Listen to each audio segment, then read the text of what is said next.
I attended a vigil today for David Kato, the LGBT activist who was murdered in Uganda. He was beaten to death with a hammer. Christian extremists were outraged, not so much by the murder as by being implicated in it. Fire-breathing evangelicals, Pentecostal preachers, Catholic priests. It's an inclusive club for an exclusive membership. The Pope recently said that Christians were the most persecuted people in the world. That is his fantasy. A non-denominational fetish, the indulgence of a martyr complex that serves their purposes.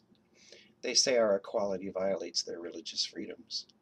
They tell their parishioners we are out to get them, or at least their children.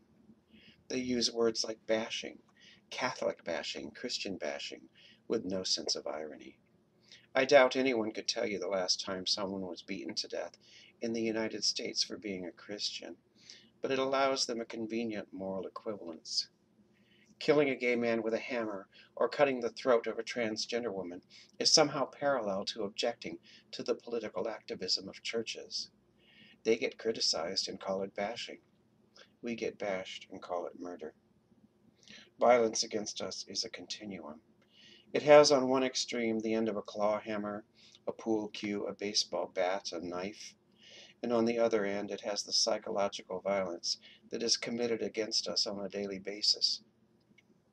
In Iowa, the extremists have succeeded in getting a bill passed in the Iowa House that would divorce the same-sex couples who've married there and prohibit any legal protections whatsoever from being offered to us in the future.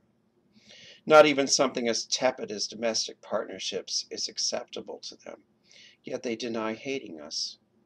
They assault us with a smile, poison us with love, and, most disgracefully, excuse their hatred as God-given. Heaven's wicked mandate. It is hatred, and we must call it that. This is not a difference of opinion. This is not a matter of nuance between our definition of marriage and family and theirs. It is psychological violence committed against us, our dehumanization, our condemnation, the contempt they have for us, showered upon us without shame. David Kato was bludgeoned with a hammer. We are bludgeoned with vitriol, scripture, hypocrisy, and cruelty. A continuum of violence that arcs from the corpses of our people to the young among us who think they have nowhere to turn but a rope. May David Kato be remembered for taking a stand against hatred, and may we all someday be free from its harm.